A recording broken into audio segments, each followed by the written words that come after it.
안녕하세요. 50대 중반의 작은 회사를 운영하고 있는 평범한 가장입니다. 제가 하는 일이 특성상 책상에 앉아 컴퓨터 작업을 오랜 시간 동안 하는 일이라 가끔 지루할 때가 많습니다. 그런 시간들을 보내기 위해 유튜브를 켜놓고 작업을 하기도 하는데 종종 썰람이라는 영상 채널을 자주 듣곤 하죠. 남들 사는 이야기, 고민들을 듣다 보면 어느새 사연에 몰입되어 있는 제 자신을 볼 때가 많습니다. 하지만 오늘은 특별히 업무를 마치고 직원들이 퇴근한 사무실을 바라보면서 용기를 내어 사연을 올립니다. 사연을 익명으로 올리긴 하지만 누군가에게 털어놓는다는 게 결코 쉽지만은 않은 일인 것 같습니다. 제 사연을 시작하려면 20년 전으로 되돌아가야 할 것 같네요. 당시 30대 초반의 연애를 2년 정도 하고 결혼을 약속한 전 와이프가 있었습니다. 편의상 이름을 부르는 게 좋을 것 같네요. 명희와 저는 2년의 연애 끝에 결혼을 약속하고 상견례를 앞둔 상황이었어요. 저희 아버지는 가부장적이었고 어머니는 아버지 말에 순종하는 편이셨죠. 저희 가족은 가장이신 아버지 말이 무조건 옳았기 때문에 반대하는 경우는 극히 드물었습니다.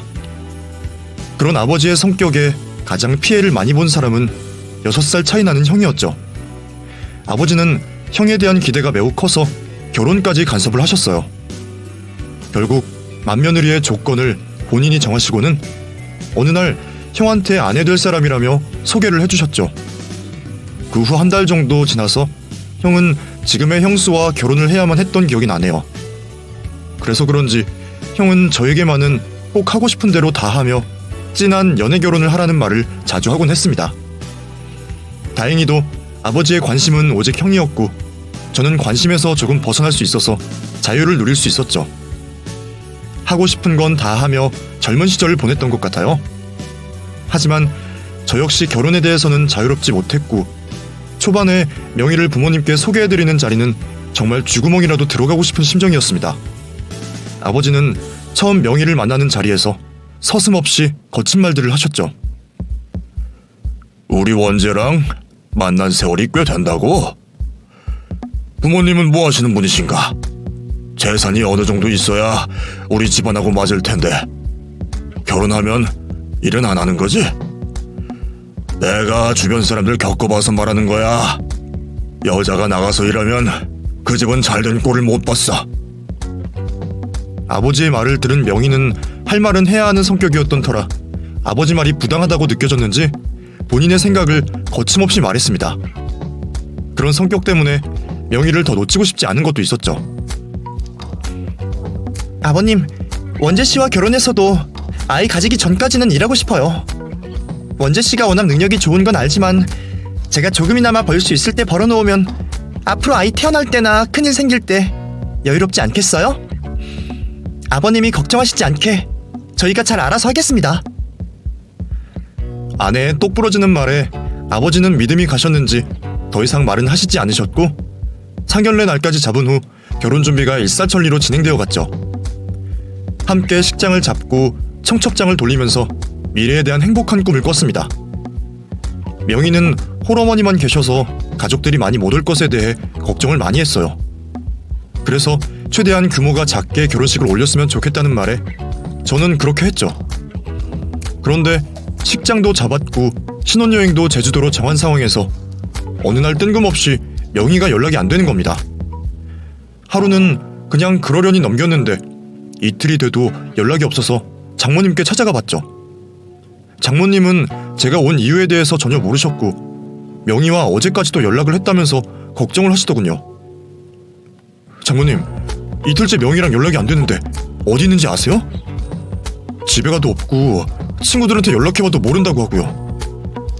어제까지만 해도 나랑 전화하면서 일 끝나고 집에 가는 길이라고 통화했는데 자네 명희랑 싸운 거 아니야? 내가 전화해볼게. 아무리 생각해도 명희와 다툰 적이 없었고 서운하게 했던 적도 없는 것 같은데 갑자기 저와 연락이 안 되니 마음이 타들어가더군요. 그때 장모님이 전화 연결이 된 상태로 저에게 수화기를 넘기자 아무렇지도 않게 명희의 목소리가 들려왔습니다. 여보, 어떻게 된 거야? 왜 연락도 안 되고? 집에 찾아가도 빈집이고 내가 얼마나 걱정했는지 알아? 결혼 전에 당신한테 서운하게 한 거라도 있어? 원재 씨가 왜 우리 집에 있어? 별일 아니야. 그냥 생각할 게 있어서 당신 전화 안 받은 거야. 내가 엄마 집으로 갈 테니까 기다려. 할 말도 있고. 명희의 마지막 말이 너무나도 신경 쓰여서 가만히 앉아서 기다릴 수가 없더군요. 도대체 무슨 말을 하려고 그러는 건지 불안하기만 했었죠. 명희는 집에 오자마자 저를 보고는 아는 척도 하지 않은 채 장모님을 반기며 이야기를 나눴어요. 하지만 일을 나가셔야 했던 장모님은 아무 의심 없이 서둘러 자리를 비켜주셨고 명희는 조심스럽게 연락이 안 된 이유들을 말해주었습니다.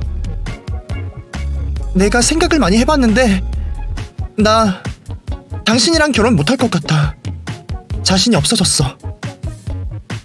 너무나 갑작스러운 말에 놀라서 아무 말도 안 나오더군요. 결혼을 못하겠다는 이유로 너무나 어이없는 말을 했고 저는 납득이 전혀 가지 않았었죠. 왜 그래? 요즘 아버지랑 잘 지내는 것 같던데. 아버지가 뭘 하셔? 아니면 내가 뭘 잘못한 거야? 그런 거 없어. 아버님 때문도 아니고 당신 때문에도 아니야. 그냥 결혼하기 싫어. 당장 다음 달이 결혼인 거 알겠는데 이런 마음으로 결혼해봤자 후회할 것 같아. 시간을 갖는 게 좋겠어. 말도 안 되는 말들을 늘어놓으며 결혼을 못하겠다는 말을 듣고 있자니 눈앞이 캄캄했습니다. 제가 싫은 것도 아닌데 도대체 왜 결혼을 안 하려고 하는지 처음에는 이해할 수가 없었죠. 당장 결혼을 안 하려도 좋으니 명희의 마음이 왜 이렇게 됐는지 저한테서 떠난 마음을 붙잡고만 싶었습니다. 저는 울며 매달렸고 무릎까지 꿇으며 애원했었죠. 정말 사랑하고 앞으로도 잘해줄 자신이 있었기 때문에 이렇게 한순간에 명희와 끝나는 게 억울했습니다. 그런 제 모습이 안쓰러웠는지 명희도 함께 눈물을 터뜨리고 말더군요. 서로 많은 대화를 나누진 않았지만 명희의 눈물을 보자 느낄 수 있었습니다. 결혼을 앞두고 혼자 계시는 어머니 걱정도 되고 이 생각 저 생각으로 머리가 복잡한 것 같았죠. 그런 명희를 달래주면서 앞으로 잘하겠다며 다짐을 했었던 기억이 나네요. 어느 책에서 상황이 변하면 극도로 심한 불안감으로 모든 상황을 회피하거나 포기하고 싶어지는 경우가 있다는 걸 본 적이 있어서 저는 명희가 그런 심리 상태로 인해서 결혼을 못하겠다고 한 줄만 알았습니다. 그 후로 조금 진정이 됐는지 저희 관계는 전보다 더 사이가 좋아졌죠. 명희도 언제 그랬냐는 듯이 저에게 살뜰하게 잘해줬어요. 드디어 결혼 당일이 왔고 그날은 가장 행복해야 하는 날임에도 불구하고 가장 비참하고 불행했던 날이 되고 말았습니다. 아직도 전 와이프와 결혼하려 했던 날짜가 기억이 나네요. 잊으려고 해도 그날이 오면 잊어지지가 않더군요. 그만큼 믿었고 사랑했기에 상처가 더 컸습니다. 저를 아는 모든 사람들과 가족, 친구들이 있는 결혼식장에 신부는 나타나지 않았고 영화에서나 나올 법한 장면을 겪게 되자 아무 생각도 들지 않고 막막하더군요. 아무리 신부를 찾아보고 수소문해봐도 나타나지 않았습니다. 결국 결혼식을 축하해주려고 온 하객들이 조금씩 자리를 뜨면서 저희 가족과 장모님만 남게 돼버렸죠. 아버지는 줄에 단상을 엎으며 장모님께 삿대질을 하셨고 언성을 높이고 마셨습니다. 저는 장모님께 집에 가서 계시는 게 좋을 것 같다는 말을 했죠. 세상에, 하나 있는 딸 교육을 어떻게 시켰길래 이런 망신을 줘! 살다 내가 이런 일을 겪을 줄이야. 처음부터 마음에 안 들었어. 따박따박 말대꾸 할 때부터 알아봤어야 했는데. 아버지, 그만하세요. 이렇게 화내서 될 일 아니잖아요. 형이 계속 연락해보고 있으니까 무슨 연락이라도 올 거예요. 이렇게 무책임한 사람 아니에요. 아이고, 이 상황을 봐도 그 여자를 감싸는 거냐? 너 속도 없어? 이래서 내가 근본 있는 집에서 자란 며느리를 얻고 싶었던 거야. 좋은 가정에서 자라도 흠이 보일까 말까인데 저런 집에서 자란 여자가 내 며느리가 된다고 했으니 이런 식으로 내 뒤통수를 쳐? 죄송합니다. 제가 끝까지 같이 데리고 왔어야 했는데 저도 제 딸이 왜 이렇게 상황을 만든 건지 이해가 안 되네요. 집에 놓고 온 게 있다고 저보고 먼저 가라고 해서 온 건데. 장모님, 여기서 이러시지 마시고 먼저 집에 가 계세요. 여기 상황은 제가 마무리 지을 테니까 혹시라도 집에 명의가 오면 꼭 저한테 연락해 주시고요. 그렇게 제정신이 아닌 상태에서 결혼식 정리를 하고 식장을 나오는데 옆에 있던 형이 지금까지 한 끼도 못 먹었는데 괜찮냐는 말을 했습니다. 그러고서는 제 손을 억지로 끌면서 근처 식당에서 밥이나 먹자며 손을 잡고 가는 그때 명희랑 가장 친한 친구가 제 앞을 막으며 할 말이 있다고 하더군요. 그 순간 친구의 말을 듣자마자 그 자리에서 주저앉고 말았습니다. 원재씨, 이런 말해도 되는 건지 모르겠는데 명희 기다리지 마세요. 실은 저번에 명희랑 연락 안 됐던 날 명희가 다른 남자한테 프로포즈 받은 날이에요. 저도 딱 한 번 봤는데 뭐하는 사람이고 누구인지는 잘 몰라요. 아마 그 남자한테 간 것 같아요. 확실해요? 명희가 왜 그런 선택을 해요? 저랑 결혼까지 하기로 했는데 갑자기 왜 마음이 변한 건데요? 저도 잘은 몰라요. 꽤 오래 알고 지내오던 사이였던 것 같아요. 그리고 그 오빠가 돈이 많은가 봐요. 그날 이후로 제 인생은 엉망이 됐죠. 그런 일을 겪으니 사람을 더 이상 믿을 수 없게 되면서 저는 일을 그만두고 말았습니다. 형은 저를 위한다고 그 여자를 찾아다녔지만 어디로 꼭꼭 숨었는지 머리카락 한 톨도 못 찾았죠. 장모님 집도 매일 드나들었지만 형 말로는 작정하고 이 일을 벌인 것 같다고 하더군요. 그 사건이 있은 후 아버지는 저에게 관심을 주셨고 형처럼 중매를 서기 시작했습니다. 마음에도 없는 사람과 어색한 자리를 갖고 싶지 않아서 매번 아버지 제의에 거절했지만 완강한 아버지는 맞선 자리에 저를 끌어다 앉혀놓고 감시를 할 정도로 지나치게 이 일에 관심을 두셨어요. 하루는 가뜩이나 힘든데 아버지까지 저를 더 힘들게 한다면서 어머니에게 하소연을 한 적이 있었죠. 나중에 어머니에게 들은 이야기지만 그 사건이 있은 후 기도 못 펴고 다니는 둘째 아들 때문에 화병이 나신 아버지는 한동안 밤잠도 못 주무셨다는 이야기를 듣게 됐습니다. 그 말을 들으니 더 이상 이 일로 슬퍼하거나 힘든 모습을 보이면 안 되겠다는 생각이 절로 들더군요. 저를 배신하고 돈 많은 남자에게 간 여자 때문에 저희 가족이 힘들어하는 게 싫었습니다. 그 후로 안간힘을 쓰면서 조금씩 기력을 되찾자 아버지는 저를 위해 뭐라도 하셔야 한다며 새로운 인연을 만들어주신다며 며느리감을 찾아다니셨죠. 결과적으로 아버지 말을 듣고 결혼한 형은 지금까지도 형수와 화목한 가정을 꾸리며 잘 살고 있습니다. 저 역시도 지금의 와이프와 더할 나위 없이 행복하게 살고 있죠. 가끔 가족들끼리 만나면 돌아가신 아버지 이야기를 하면서 아버지가 그때 강하게 밀어붙이신 바람에 저와 형이 찍소리도 못하고 결혼할 수 있었다면서 잘된 거라며 추억을 회상하고는 합니다. 아버지 덕분에 저는 큰 충격에서 빨리 헤어나올 수 있었고 새로운 인연을 만나면서 시행착오를 몇 번 했지만 그 결과 지금의 와이프를 만나게 됐죠. 와이프를 만나지 않았더라면 지금의 저도 없었을 거예요. 정말 존경하고 감사하고 사랑한다는 말을 꼭 해주고 싶네요. 저와 만났을 때는 와이프는 평범한 회사에 다니는 직원이었습니다. 아버지 등살에 그날도 어김없이 맞선 자리에 억지로 나갔는데 와이프가 먼저 저를 기다리고 있었죠. 항상 여자분보다 제가 먼저 가 있었기 때문에 당연히 일찍 도착했을 거라고 생각했다가 와이프를 보자 당황했던 기억이 납니다. 와이프는 긴 머리에 하늘색 블라우스와 면바지를 입고 저를 기다리고 있었고 그 모습을 보는데 기분이 나쁘지가 않고 오히려 좋더군요. 늘 똑같은 행동과 형식적인 말뿐이다가 제가 해야 하는 말들을 와이프가 먼저 하는 걸 보고 신기한 마음이 컸던 것 같아요. 그날 처음 본 와이프와 대화를 나누는데 마음이 참 편안했습니다. 지금 생각해보면 아내의 적극적인 모습이 제 마음을 조금씩 움직이게 했던 것 같네요. 원재씨라 하셨죠? 식사는 하셨어요? 오시는데 힘드셨죠? 퇴근 시간 전이라 오는데 힘들진 않았어요. 그런데 언제 오신 거예요? 저도 일찍 온 거라고 온 건데. 하지만 아무리 상대방이 마음에 들어도 연인한테 겪은 상처가 너무 컸던 터라 와이프에게 쉽게 마음을 열지 못했어요. 그런데 고맙게도 와이프가 먼저 적극적으로 다가와줬고 몇 번의 만남을 가질 수 있게 되면서 서로에 대해 많은 걸 알게 되었죠. 와이프에게 파혼당했던 일을 말하자 진심으로 위로해주면서 제가 마음을 열 때까지 묵묵히 주변에서 기다려주었습니다.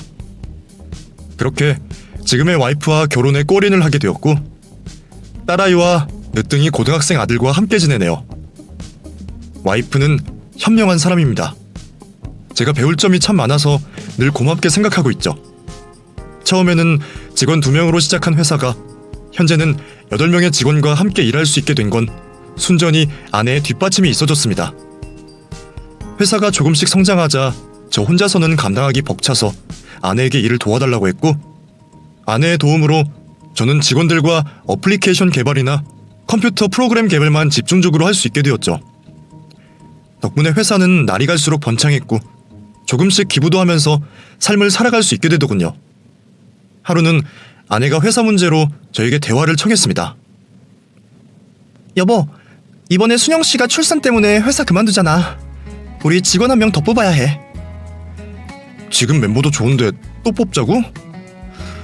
새로 사람 들이는 거 신경 쓰이고 귀찮은데. 그럼 순영 씨가 맡은 일을 누가 해? 다들 바쁜데 당신이 할래? 이참에 직원 1명 더 뽑는 게 맞아. 당신은 하고 있는 일만 해. 내가 직원 문제는 알아서 할 테니까. 지금까지 함께 일하는 직원들도 모두 아내의 안목으로 찾았기 때문에 아내에게 직원 채용에 대한 문제를 맡겼습니다. 아내는 3명의 이력서를 저에게 가져다 주면서 내일 있을 면접에 팀장과 제가 참여해야 한다고 말해주었고 면접을 보는 당일날 팀장은 한 청년을 보며 저에게 말을 했죠. 대표님, 김민호 이력서 보셨어요? 사진 보고 깜짝 놀랐잖아요. 대표님 대학 시절 모습하고 너무 닮아서. 싱거운 소리 하기는. 그때가 몇십 년 전인데 넌 아직도 내 젊은 얼굴이 기억나냐? 선배 얼굴을 내가 몰라요. 좀 이따 면접 볼 때 자세히 봐요. 진짜 닮았다니까요. 팀장은 대학 선후배 사이여서 제 젊은 시절 모습을 기억한다며 큰소리쳤고 저는 대수롭지 않게 면접을 보고 3사람 중 1사람을 뽑기로 했죠. 팀장은 저와 닮았다는 청년이 괜찮다 했고 저 역시 자꾸 눈이 가는 청년이어서 팀장의 뜻대로 저와 닮았다는 직원을 뽑기로 했습니다. 민호는 싹싹하고 회사에서 막내 역할을 하며 잘 지내주었어요. 어린데 생각하는 것도 깊고 이미 선배들과 팀장의 마음을 사로잡았더군요. 대표 입장에서는 문제 일으키지 않고 일을 잘해주어서 다행이다 싶었습니다. 한 번은 대기업과 협업을 하는 프로젝트가 있었는데 저희 회사가 뽑혀서 일을 할 수 있게 되었죠. 아내와 저는 직원들을 집에 초대하기로 했고 젊은 직원들이 많은 저희 회사 특성상 거의 자취를 하는 직원이 반이기 때문에 아내는 손수 집밥을 해서 직원들을 대접하겠다고 했습니다. 당신이 직접 요리를 한다고? 그냥 집에 초대해서 같이 축하 파티만 하면 되지 않을까? 당신 힘들잖아. 사람이 몇 명이야?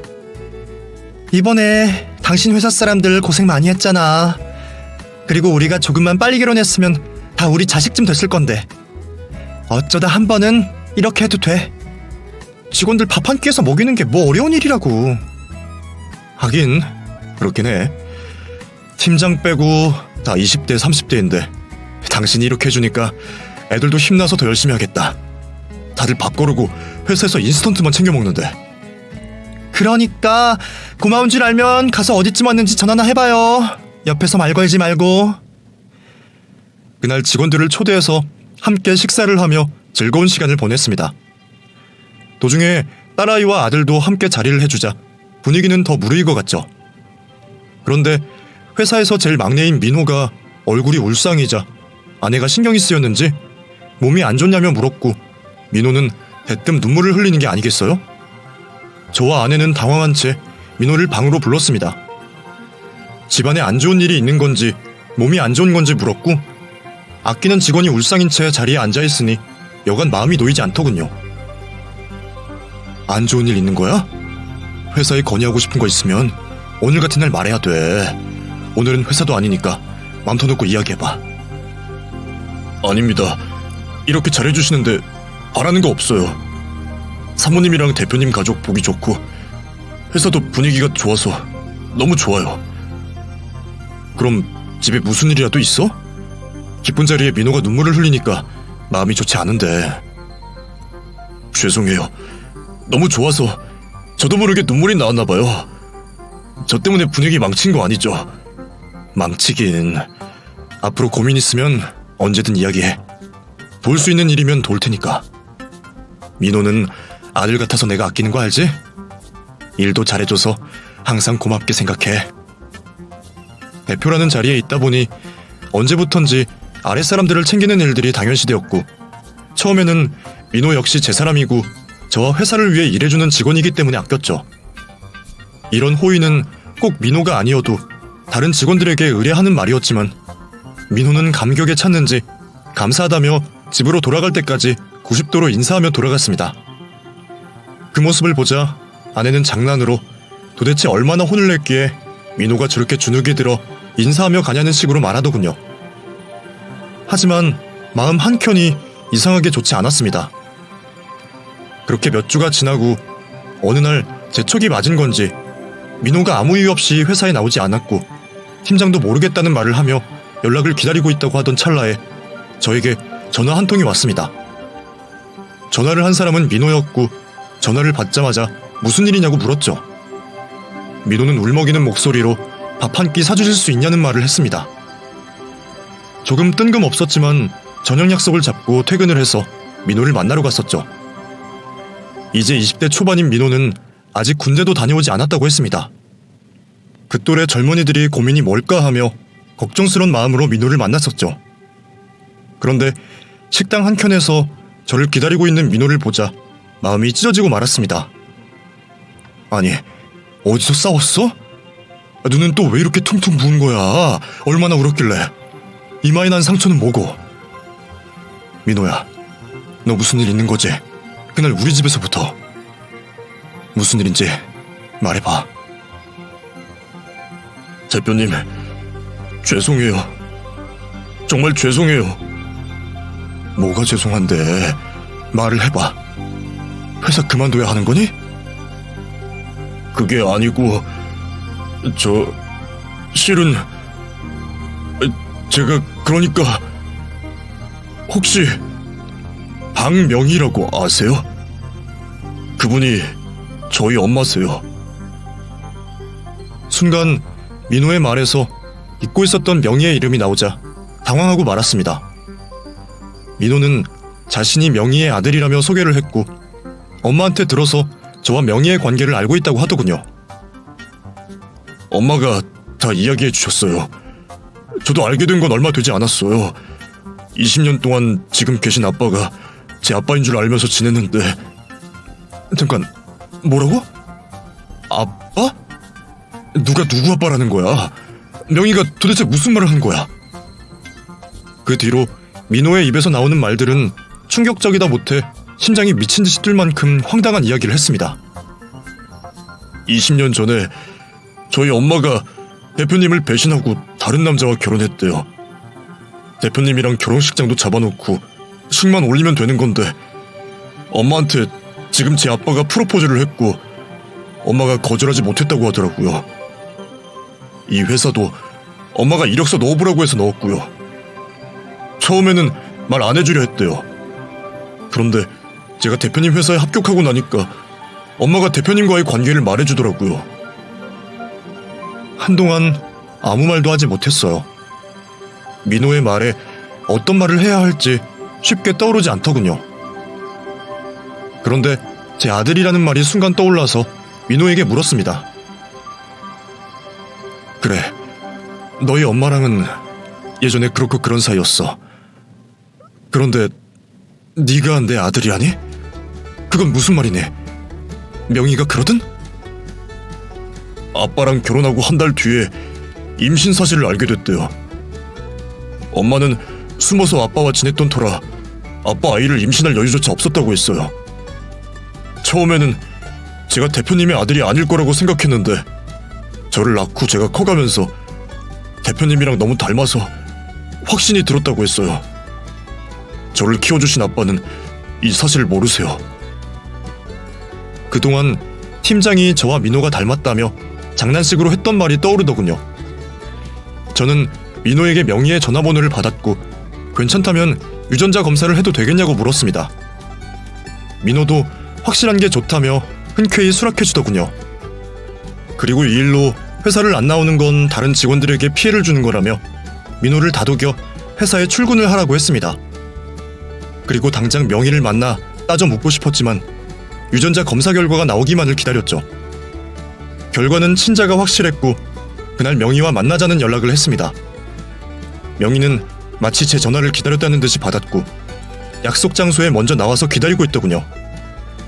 20년이 지난 지금도 그 얼굴을 똑똑히 기억하고 있는 제 자신을 보자 깜짝 놀랐습니다. 카페 한켠에 앉아있는 명희를 단번에 알아봤었죠.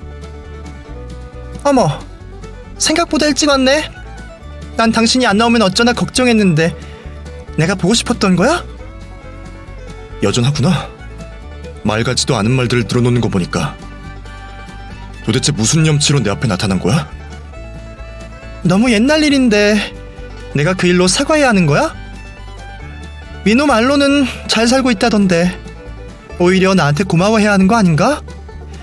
내 덕에 지금 호강하며 사는 것 같은데. 너 왜 이렇게 뻔뻔해졌니? 할 말은 했어도 이렇게 경우 없진 않았잖아. 20년 동안 지금 같이 있는 아빠를 자기 아빠로 알고 지낸 아이한테 친아빠가 따로 있다는 말을 왜 한 거야? 민호가 받을 충격은 생각 못했어? 충격? 민호가 충격이래? 난 민호를 위해서 말한 거야. 당신 잘 나가잖아. 회사 대표에 외제차 끌고 다니고 남들이 모두 우러러보던데? 인터넷 기사 보고 알았어. 처음에는 그냥 닮은 사람이겠지 하고 넘겼는데 지역 신문에 인터뷰 기사 뜬 거 보고 얼마나 놀랐는지 알아? 이렇게 잘 나가는 아빠가 네 친아빠였다고 하면 한 해를 나는 기분이겠지. 원하는 게 뭐야? 이렇게 하는 이유가 뭐냐고? 민호를 내 회사에 취직시키네. 다른 의도가 있는 거야? 옛날부터 당신은 똑똑했어. 20년 동안 친아빠 노릇 못했잖아.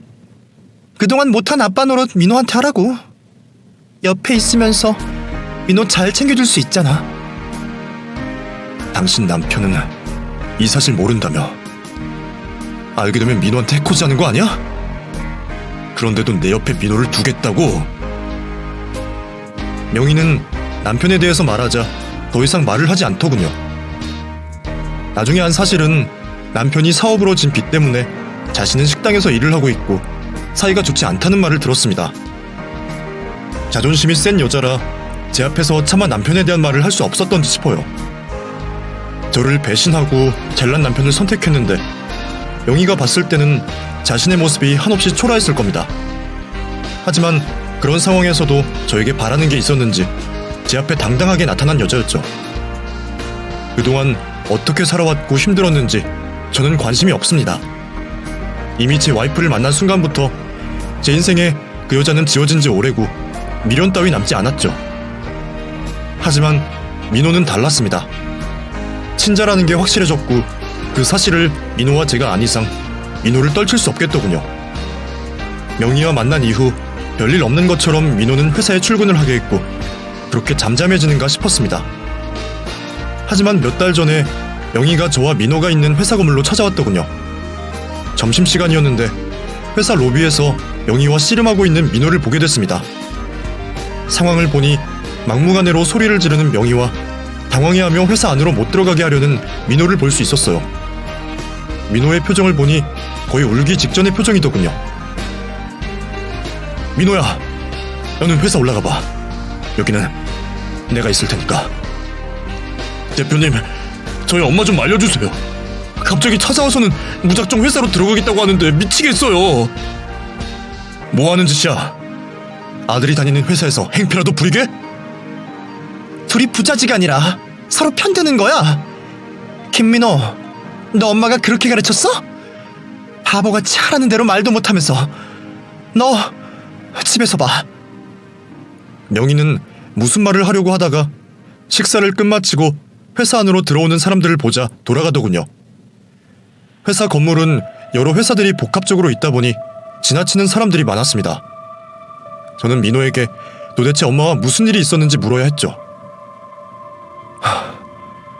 엄마가 회사까지는 왜 온 거야? 아니다. 여기서 나눌 이야기는 아니니까 내 방으로 올라와. 민호는 저에게 뜻밖의 말을 해주면서 안절부절 못했어요. 그리고 말이 끝나고 나서 드는 생각이 더 이상은 이렇게 조용히 있을 수 없겠다 싶었습니다. 엄마가 대표님한테 회사 지분을 달라고 말하래요. 엄마가 말하면 절대 듣지 않을 거라고 하면서 제가 말하면 빈손으로는 돌려보내지 않을 테니까 대표님한테 가서 돈을 요구하라고. 결국 모든 이유는 돈이었습니다. 명희는 예전이나 지금이나 변한 게 하나도 없다는 사실을 또 한 번 느끼게 해줬습니다. 저는 민호가 너무 가여웠어요. 결국 그 일까지는 하지 않으려 했지만 이 일의 매듭을 짓기 위해서는 특단의 조치를 생각해야만 했습니다. 명희의 남편을 만나 단판을 짓기로 마음먹었죠. 민호에게 아빠가 일하는 곳이 어디냐고 물었고 말리는 민호를 뒤로 하고 남편을 만나러 갔네요. 정육점을 하는 남편은 저를 보자 손님인 줄 알고 무슨 일로 왔냐고 물었고 저는 민호 일로 대화를 하고 싶다며 시간을 내달라고 했습니다. 우리 민호 회사 대표님이라고요? 그런데 무슨 일로 여기까지 오셨는지 물어도 될까요?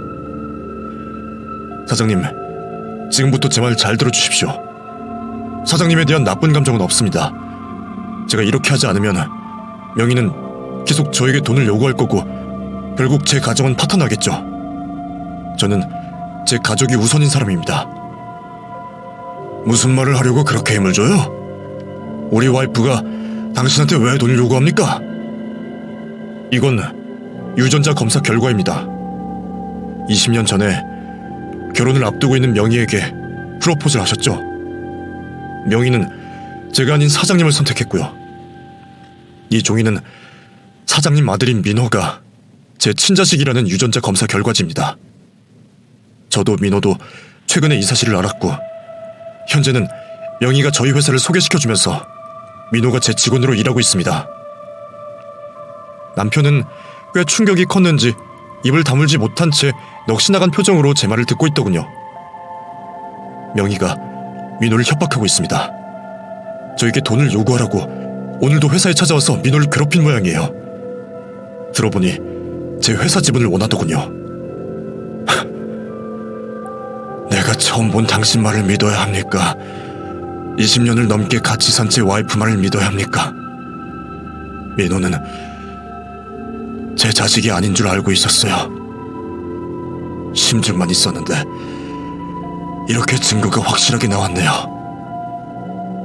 자식이 발톱이며 하물며 귀라도 닮은 구석이 있어야 하는데 민호는 어디 하나 날 닮은 게 없었어요. 그래도 아내를 믿었는데. 남편은 민호가 친자식이 아니란 말보다 명희의 행동에 대해서 더 분노하는 듯 보였습니다. 이런 큰일을 본인과 한마디 상의도 없이 계획한 명희에게 화가 난 남편은 그 자리에서 전화를 걸었고 제가 와 있다는 말과 함께 알고 있는 모든 사실을 전했죠. 핸드폰 너머로 들려오는 명희의 고함 소리가 똑똑히 제 귀에 들리더군요. 그 사람이 당신을 찾아갔다고? 내가 자기 회사 찾아갔다고 복수라도 하고 싶어서 온 거래? 지금 그게 중요해? 그동안 왜 말하지 않았어? 내가 예전에 술 먹고 물어봤잖아. 민호, 혹시 내 아이 아니냐고. 지금 말하면 다 용서한다고 했는데 그땐 죽어도 아니라더니 이제는 민호 친아빠한테 돈까지 요구해? 아예 그 집 가서 살지 그래. 돈이 그렇게 좋아? 몇 분 뒤 명희가 급하게 달려왔고 저와 남편을 보자마자 제 뺨을 때리며 한 소리 하더군요. 있는 것들이 더한다고. 그래, 내가 민호 시켜서 너한테 돈 좀 받아내라고 그랬다. 그래도 되잖아. 네 핏줄인데. 너네 회사 들어가라고 시킨 것도 나고 대표가 네 아빠라고 하면 솔직히 민호한테 얼마라도 쥐어줄 줄 알았어. 너 돈 많잖아. 그런데 흐지부지 민호 데려다 일만 시키더라? 그래서 내가 민호한테 솔직하게 말하라고 하니까 민호가 대표님한테 그런 말 할 수 없다면서 얼마나 끔찍하게 아끼는지 아주 눈물겹더라고. 너 참 자식한테 좋은 거 가르친다. 이런 여자랑 내가 20년을 넘게 살았다니. 그동안 내가 돈 없어서 어떻게 살았니? 우리 이렇게 된 게 내 탓도 있지만 네 탓도 있다는 거 알아도 네가 씀씀이만 해프지 않고 저축했더라면 우리 이렇게까지 망하진 않았어. 명희와 남편은 서로 잘잘못을 따지며 다투기 시작했습니다. 그 일이 일어난 뒤 민호에게서 부모님이 이혼을 했다는 소리를 듣게 됐어요. 명희는 이혼을 원하지 않았지만 남편은 더 이상 명희와 살 수 없다는 판단을 한 모양입니다. 민호는 집에서 나와 회사 근처에서 자취를 하고 있다며 매일 부모님이 다투는 소리를 안 들어서 오히려 지금이 좋다며 말하더군요. 그 모습을 보고 있자니 마음이 아파왔습니다. 그리고 이제 명희는 태도를 바꿔 저와 민호를 떨어뜨리게 하려고 하고 있어요. 민호에게 수시로 전화를 해서 제 회사에 나가지 말라고 한다더군요. 제가 힘들어지는 방법은 민호가 곁에 없어야 하는 거라고 생각한 것 같아요. 하지만 저와 민호는 그 사이 돈독한 유대감이 생겼고 명희는 마치 질투라도 하는 어린아이처럼 보였죠. 가끔 민호는 엄마로 인해 저희 가족이 피해가 갈까봐 회사를 그만둬야겠다는 말을 했지만 그럴 때마다 아빠로서가 아닌 회사 대표로서 꼭 필요한 사람임을 상기시켜주곤 했습니다. 정말로 회사 입장에서는 민호 같은 젊고 유능한 인재가 필요하기 때문이죠. 하지만 시간이 흐를수록 명희는 저와 민호의 사이가 좋은 게 싫었는지 결국 제 와이프를 만나더군요. 언젠가는 와이프에게 알려야 할 때가 올 거라고 생각했고 설령 그런 날이 온다면 명희에게 먼저 듣게 해서는 안 되겠다는 마음을 항상 가지고 있었습니다.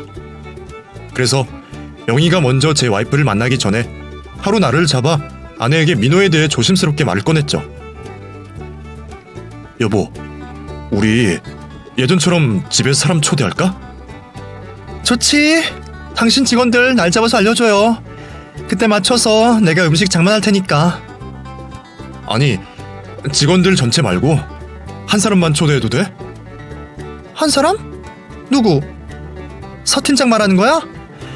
서 팀장은 언제든지 오라 해. 초대는 무슨? 우리 막내 직원, 당신한테 소개하고 싶은데.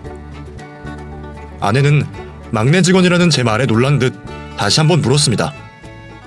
민호 씨? 당신이랑 내가 알고 있는 우리 회사 막내 말하는 거야? 새삼스럽게 소개는 무슨? 저는 와이프 손을 잡으며 그간 있었던 일을 모두 말해주었고 제 말이 끝나자마자 머리가 복잡한지 바람 좀 쐬고 오겠다며 나가더군요. 같이 나가겠다고 했지만 혼자 있고 싶다는 와이프의 말에 집에서 초조하게 기다렸습니다. 1시간쯤 지났을까 아내는 민호를 집에 초대하라고 했고 아직 우리 아이들한테는 말하지 말자고 했습니다. 저도 그 편이 좋다고 했고 아내의 허락이 너무 고마웠죠.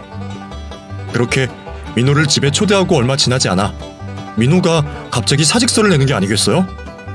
정말 황당한 나머지 민호에게 서운함까지 느꼈습니다. 또 명희가 시킨 일이냐고 물었죠. 얼마나 민호에게 잔소리를 했으면 잘 다니는 회사를 그만두겠다며 사직서를 내게 만드는지 정말 어이가 없었네요. 결국 참다 못해 명희에게 전화를 걸려던 그때 민호의 말에 전화기를 내려놓고 말았습니다. 대표님, 저 군대 가래요. 그래서 사직서 내는 거예요. 엄마도 알고 있어요. 이제 제 앞가림은 제가 하겠다고 말했더니 엄마도 별말 없더라고요. 군대도 가겠다고 하니까 반대 없이 저 알아서 하라네요. 이 녀석아, 그럼 사직서가 먼저가 아니라 입영 통지서를 보여줘야지. 이제 한 달 후면 군대에 가는 민호와 함께 이번 휴가를 맞아 가까운 곳으로 낚시를 다녀볼까 싶습니다. 한 번은 민호가 저에게 묻더군요. 아직도 저희 엄마를 미워하는지 말이죠. 그러면서 엄마도 자신을 키워준 아빠도 그리고 20년 만에 만난 친아빠도 자기에게는 다 가족이라고 하더군요. 그리고 엄마 아빠 또 사모님과 동생들 역시 자신처럼 생각하지 않을 거라는 걸 잘 안다며 서로 미워하지 않았으면 좋겠다는 말을 했습니다. 그 말을 듣는데 왜 이렇게 마음 한구석이 안 좋은지 모르겠네요. 자신 때문에 서로 상처받고 가족들끼리 헤어져야 하는 상황들을 봐온 민호는 부모님의 이혼마저 자신 탓으로 돌리는 아이더라고요. 이 자리를 빌어 더 이상 민호가 그렇게 생각하지 않았으면 좋겠고 군대 다녀와서는 더욱 씩씩하고 의젓한 민호로 돌아와줬으면 좋겠네요. 살다 보면 누구나 선택의 기로에 서기 마련이고 그 선택의 책임은 언제나 본인이 지고 가는 거라고 생각합니다. 여러분도 살면서 후회 없는 선택을 하셨으면 좋겠어요. 긴 사연 읽어주셔서 감사합니다.